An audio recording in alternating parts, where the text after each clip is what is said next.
Humans are going to permanently live on the moon much sooner than you may realize.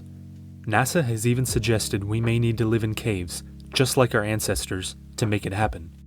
But living on a tiny space rock is going to be a lot more dangerous than you may expect. From ruthless, cancer-giving radiation to unimaginably extreme colds, and even the harsh toll on mental health that comes with total isolation from Earth, this is going to be no easy task. So why are we doing it? And how, off Earth, will we survive?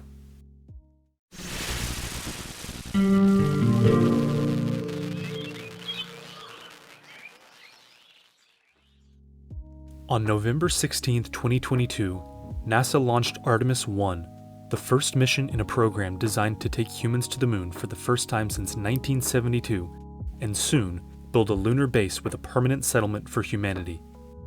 If this goes well, or even if it doesn't, it will be vital in preparing us to step foot on Mars and live there too, potentially as soon as 2040. But this moon mission isn't just a fun, simple test for living on Mars. It will stand on its own as a brutal reminder that human bodies just aren't designed to live in space, and the moon will take a lot of work for us to call home. To start, let's talk about the atmosphere. Unlike the Earth, the moon has no protective atmosphere. That means there is no air to breathe, no clouds for shade, actually no weather at all, and that the moon is totally exposed to micrometeoroids, tiny rocks that slam into the moon at a top speed of 44 miles per second, or about 158,000 miles per hour. Without perfect preparation, these could easily make puncture holes and cause quite unwanted leaks in our equipment. On Earth, getting a hole in your clothes may be an inconvenience, but on the moon, it could be life or death. These meteoroids are actually why the moon has so many visible craters, all of them with no way to erode over time. On impact, they also kick up tons of lunar dust, called regolith, which are tiny, electrostatically charged rocks that stick to everything and are extremely sharp.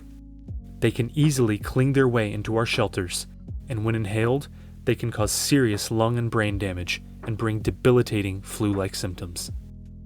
Luckily, our buildings can, and will need to, protect from the lack of atmosphere and ever-present regolith.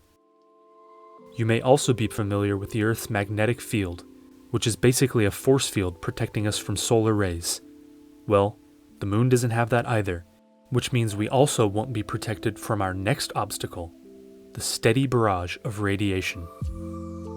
Radiation will be one of the most significant concerns that comes with lunar life. Without a magnetic field, the moon's surface is constantly blasted by solar energetic particles and galactic cosmic rays, which interact with the cells in our body and can result in a wide array of health problems, like cataracts, heart disease, and even cancer. It's not just biological either. Radiation can also have a negative effect on our electronics.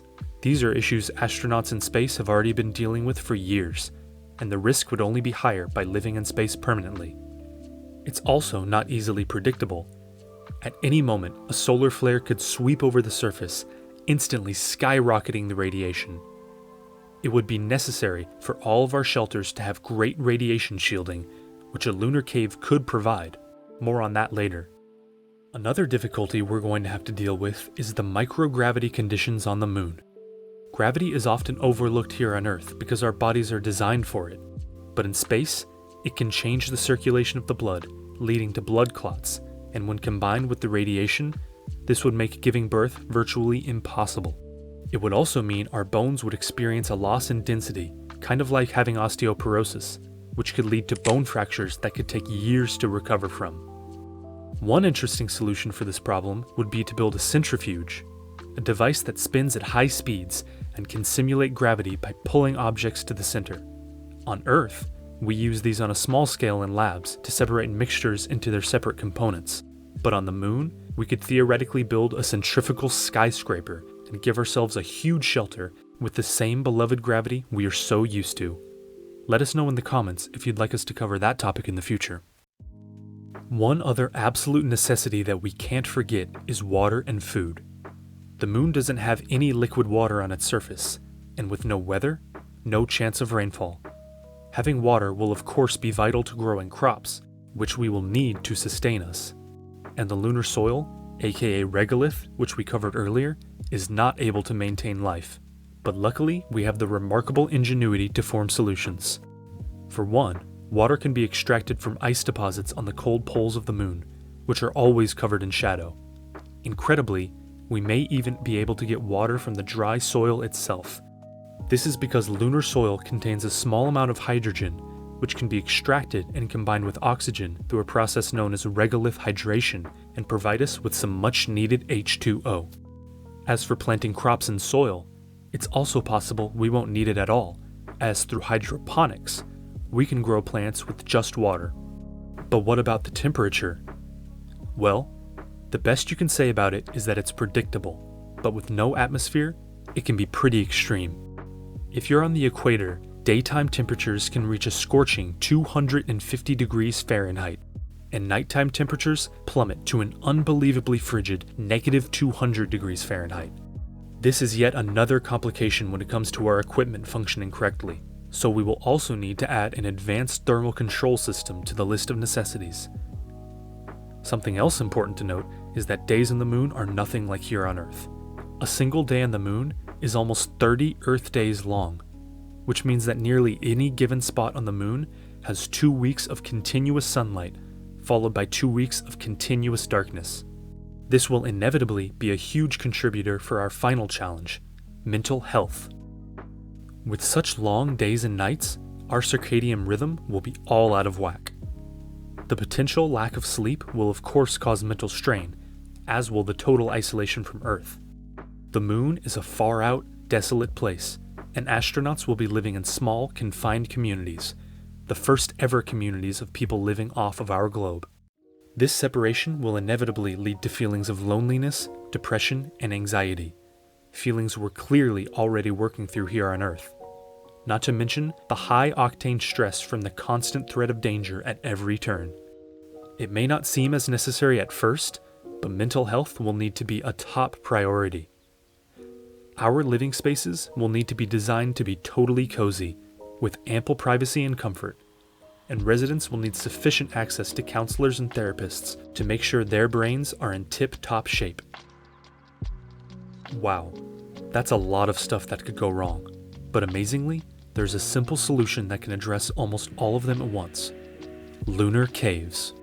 Lunar caves already exist naturally all over the moon, many of which formed from lava.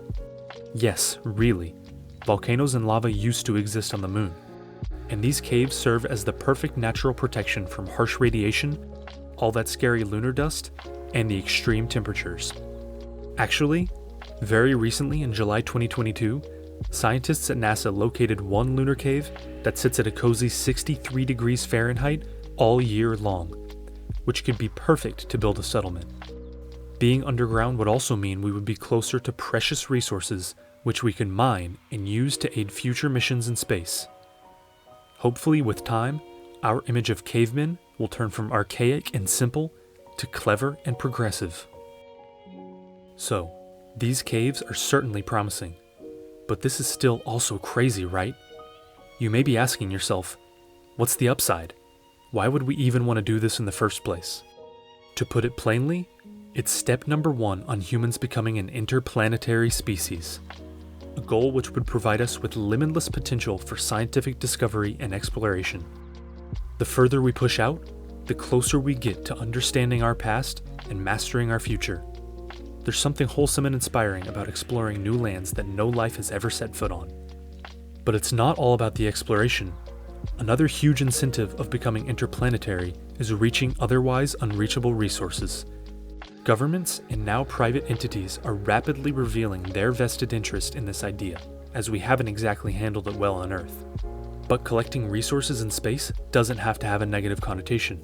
Take our sun video as an example. If we could somehow capture all of the sun's energy for just 1 second and distribute it on our own time, we could theoretically power modern human civilization for 500,000 years.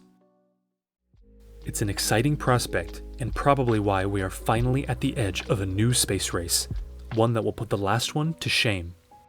And another benefit of pushing ourselves to live on the moon is that we could avoid or lessen the impact of the next catastrophic event on Earth. You may know about the mass extinction of the dinosaurs 66 million years ago, but the Earth has actually had 4 more, millions of years prior, each one wiping out the majority of life. Actually, there were probably even more before that. We know very little about the extinction events more than 500 million years ago. And even though modern humans have only been around for 50,000 years, a tiny sliver of Earth's history, we are, unfortunately, a major contributor to Earth's current struggles. So by branching out to space, we could take some of the pressure off of our beloved home planet, which is definitely a good thing. Most importantly, we should always remind ourselves that the difficult tasks are the ones that hold the most value. Yes, this new chapter for humankind will be dangerous and scary, but success is built off of hardship and failure, and if we want humanity to keep thriving, we'll need to work together to stay optimistic, stay determined, and stay cozious.